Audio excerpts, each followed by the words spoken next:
I can punch relatively hard, so I know how someone would beat me. And if you're a future opponent of mine, then please click off this video now. No, I'm joking, do your best. This video is about how to beat a big puncher.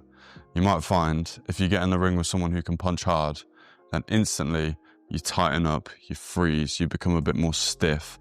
All of your ability to punch and defend kind of goes out the window a little bit, or at least to some degree.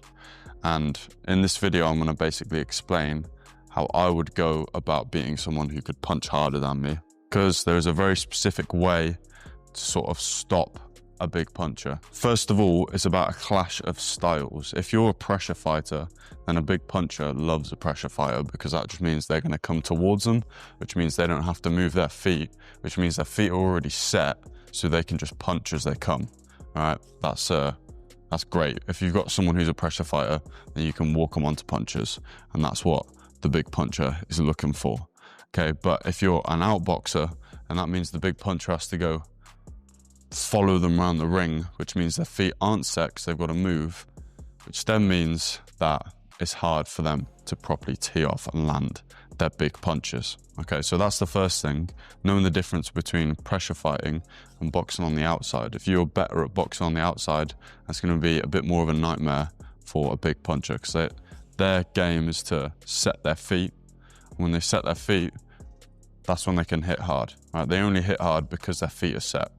There's no special ability that they have. Yeah, the big puncher's entire game is to basically set their feet so they can land the big punches, and you can't really get outside of doing that, because you can't really punch that hard without setting your feet and planting. All right, what I mean by planting is basically having a slight hinge in your hips like this, both feet almost flat to the floor, sometimes your back heel off the ground, all right, and then being in a position where when I'm twisting my body around like this and getting a lot of rotation into it, my feet are solid and I'm not gonna like fall off balance. As soon as you fall off balance, the power goes, because your fist has no resistance. Your body has nothing against the target because the feet are gone. Like the feet are basically, would you fuck off? So what does that mean in terms of your style? It means that you should move around them a lot more, especially if you're in amateur boxing. You can just move, you know, you've got 3 rounds to move around, so you can just move around them and flick your jab out. But in terms of what you're actually going to be doing in between, is you're going to be feinting a lot and not giving them that chance to set. So if you're constantly moving in and out of range, then they're constantly having to readjust their position, get into their position before they can throw. So you've got to constantly be readjusting your position whilst flicking out your jab and beating them on points. And in between you flicking out your jab, you're doing a bunch of feints and you're doing all of this sort of stuff. Okay, you're doing a lot of moving, which makes them feel not ready to set because they don't know where the target's going to be. The target's constantly moving. You need good default mode, and I made a video about this, I'll link it at the end.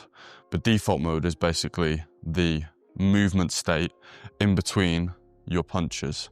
All right, so it starts with obviously having good shape, then it's adding footwork, then it's adding feints, then it's adding a snappy jab, then it's adding level changes, then it's adding head movement, then I can't remember what else is in it, but there's basically a bunch of things that you can build up, all right, in your movement state, which allow you to not let them set their feet.